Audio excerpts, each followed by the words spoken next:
तीसरे चरण के लिए बीजेपी के दिग्गजों ने ताकत झोंकनी शुरू कर दी है। आज शिवपुरी और गुना में सीएम मोहन यादव की जनसभा रहेगी। इसके अलावा शिवपुरी के रेशरी, लालगढ़ और खरई में सिंधिया की रैली है। पडोरा, रन्नौद और बदरवास में भी सिंधिया की रैली है।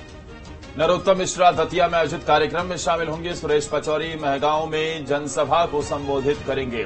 तो यूपी के डिप्टी सीएम केशव प्रसाद मौर्य भी एमपी में रहेंगे। भिंड, दतिया, ग्वालियर में केशव प्रसाद मौर्य की रैली है। तो देखिए आज के तमाम कार्यक्रम हैं। इसके अलावा वीडी शर्मा भोपाल और पन्ना जिले का दौरा करेंगे। अलग अलग बैठकों में शामिल होंगे वीडी शर्मा। शिवराज सिंह चौहान की खातेगांव में रैली।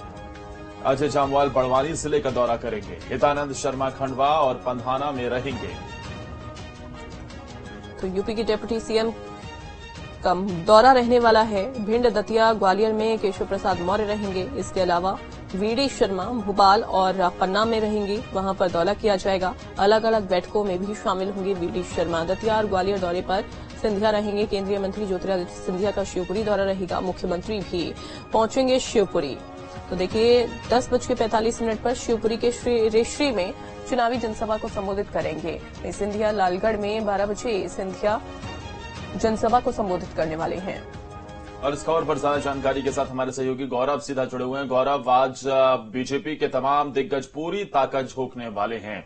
2 चरणों से ज्यादा मुझे लगता है कि अगर सबसे ज्यादा नजर किसी चरण पे रही तो वो है तीसरा चरण। तमाम हाई प्रोफाइल सीटें इस चरण में आती हैं। तमाम कई दिग्गज जिनकी किस्मत इसमें दांव पर लगने वाली है और ऐसे में पार्टी भी पूरी ताकत झोंकने के लिए तैयार है। बताइए सर, आज पार्टियों के क्या बड़े कार्यक्रम?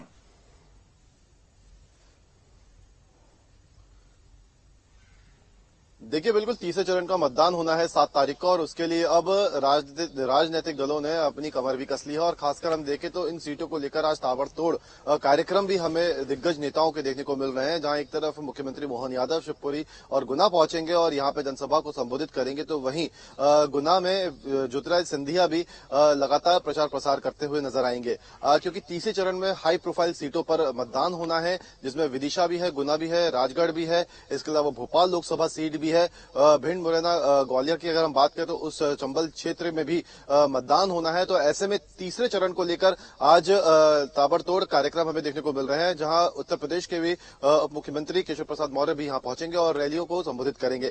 साफ तौर पर देखिए, क्योंकि जिस तरीके से पहले और दूसरे चरण में मतदान प्रतिशत कम रहा है, तो अब तीसरे चरण में किसी भी तरह का रिस्क नहीं लेना चाहती है पार्टी और इसके चलते लगातार यहां पर माहौल बनाने की कोशिश की जाएगी।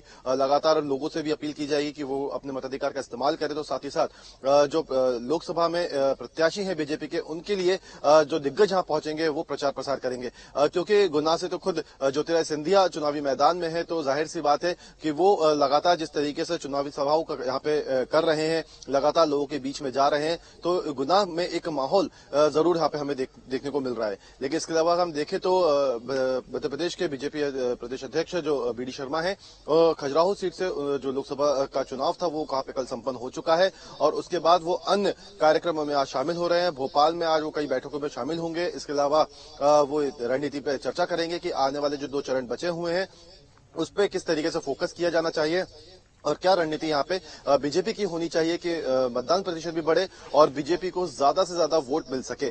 तो ऐसे में साफ तौर पर कहा जा सकता है कि जो ये लोकसभा सीट है जहां पर तीसरे चरण में मतदान होना है, उसको लेकर आज लगातार दौरे हमें देखने को मिलेंगे। इसके अलावा अगर हम देखें तो कांग्रेस भी अपनी तरफ से लगातार यहाँ पे प्रचार प्रसार करने में जुट रही है, क्योंकि हम देख सकते हैं कि कुछ सीटें ऐसी हैं जो कांग्रेस ने भी चिन्हित की हुई थी। तो आज भिंड, मुरैना और चंबल संभाग की इन सीटों पर कांग्रेस के भी दिग्गज नेताओं का दौरा रहेगा।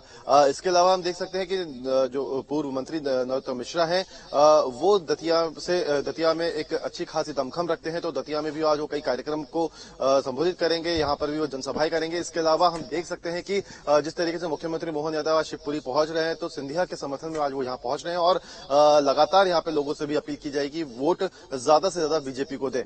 अब देखिए, दूसरे और पहले चरण में जिस तरीके से मतदान हुआ है, पार्टी को ये चिंता है कि मध्य प्रदेश में कैसे जो 29 की 29 लोकसभा सीटें हैं वो जीती जाए, क्योंकि अब तक 2 चरणों में कई लोकसभा सीटों के चुनाव संपन्न हो चुके हैं और अब जो बाकी बची हुई सीटें हैं उन पर भी अब चुनाव आने वाले 2 चरण में होना है और इसमें किसी भी तरह की चूक यहाँ पे पार्टी नहीं चाहेगी, क्योंकि गृह मंत्री अमित शाह भी जब मध्य प्रदेश के दौरे पर अभी हाल ही में आए थे तो उन्होंने भी साफ तौर पर यह कहा है कि ज्यादा से ज्यादा वोट प्रतिशत बढ़ाना है और अगर कहीं किसी क्षेत्र में वोट प्रतिशत की कमी रहती है तो इसके लिए सीधे सीधे जो वहां के मंत्री होंगे, उस क्षेत्र के जो विधायक होंगे वो जिम्मेदार होंगे। ऐसे में अब सबकी जिम्मेदारी भी तय कर दी गई है।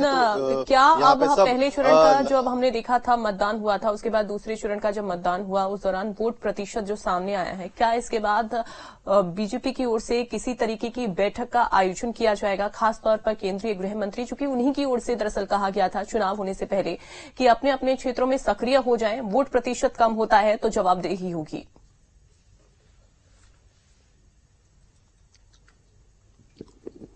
देखिए, कल जब मतदान हुआ है मध्य प्रदेश में 6 लेकर, उसके बाद रात को बीजेपी कार्यालय में एक बैठक भी हुई थी जहां मुख्यमंत्री मोहन यादव ने साफ तौर पर यह कहा है कि मध्य प्रदेश में जो भी वोटिंग हुई है वो अच्छी हुई है और ये बीजेपी के पक्ष में है। ऐसे में अब आगे वोट प्रतिशत और बढ़ाया जाए, इसके लिए भी रणनीति बनाई जा रही है, क्योंकि जिस तरीके से माहौल इस वक्त हमें इन 12 लोकसभा सीटों पर देखने को मिला है जो पहले और दूसरे चरण में हुए हैं, तो यहाँ पर वो माहौल की थोड़ी सी कमी थी, मतदाताओं में एक उत्साह की कमी थी, इसकी वजह से वोट प्रतिशत में कमी आई, जिसकी वजह से कहीं ना कहीं राजनीतिक दलों की चिंता बढ़ी है, खासकर बीजेपी की, क्योंकि देखिए जब वोट प्रतिशत घटता है तो कहीं ना कहीं इस बात की आशंका जताई जाती है कि उस पार्टी के या किसी राजनीतिक दल के वोटर्स मतदान केंद्रों पर वोट डालने के लिए नहीं पहुंचे हैं। ऐसे में जीत का मार्जिन भी कम होता है तो कई बार कई सीटें फंस भी जाती हैं। हालांकि कांग्रेस ने चंबल संभाग की सीट को लेकर ये दावा किया है कि यहां पर वो मजबूत है, क्योंकि पिछले 2 चरणों में जो चुनाव हुए हैं उसमें भी कुछ सीटों को लेकर कांग्रेस ने अपनी मजबूती का दावा किया है, जीत का दावा किया है। ऐसे में उन सीटों पर अगर वोट प्रतिशत कम हुआ है तो कहीं ना कहीं बीजेपी की टेंशन जरूर बढ़ी है। अब आने वाले 2 चरणों में भी कुछ सीटें ऐसी हैं जिस पर कांग्रेस दावा कर रही है कि यहाँ पे वो मजबूत स्थिति में है। ऐसे में बीजेपी का ये टारगेट होगा कि ज्यादा से ज्यादा वोट प्रतिशत बढ़ाया जाए और इसके लिए लगातार यहाँ पे जनसभाएं भी की जा रही है और वही जनसभाओं का आज भी हमें एक तस्वीर देखने को मिलेगी जहां अलग अलग लोकसभा सीटों पर अलग अलग दिग्गज यहाँ पे प्रचार प्रसार करते हुए नजर आएंगे, जिसमें मुख्यमंत्री मोहन यादव तो हैं ही, इसके अलावा उत्तर प्रदेश के उप मुख्यमंत्री केशव प्रसाद मौर्य भी आज मध्य प्रदेश के चंबल संभाग में रैलियों को संबोधित करते हुए हमें नजर आएंगे। टारगेट यही रहेगा कि ज्यादा से ज्यादा लोगों तक बीजेपी के कामों को पहुंचाया जा सके, उनके संदेशों को पहुंचाया जा सके, उनमें एक उत्साह जगाया जा सके बीजेपी के प्रति, ताकि वो मतदाता अपने घर से निकलकर 7 तारीख को वोट डालने के लिए मतदान केंद्रों पर पहुंचे, क्योंकि अगर वोट प्रतिशत बढ़ता है तो बीजेपी को कहीं ना कहीं फायदा जरूर होता है। ये एक जो ट्रेंड है वो हमें पिछले कुछ सालों में देखने को मिला है। हालांकि 2019 के मुकाबले इस बार उत्साह वाकई में मतदाताओं में कम रहा, जिसकी वजह से वोट प्रतिशत कम हुआ है। इसका असर भी हम वोटिंग प्रतिशत पर देख ही रहे हैं। गौरव, बहुत शुक्रिया आपका।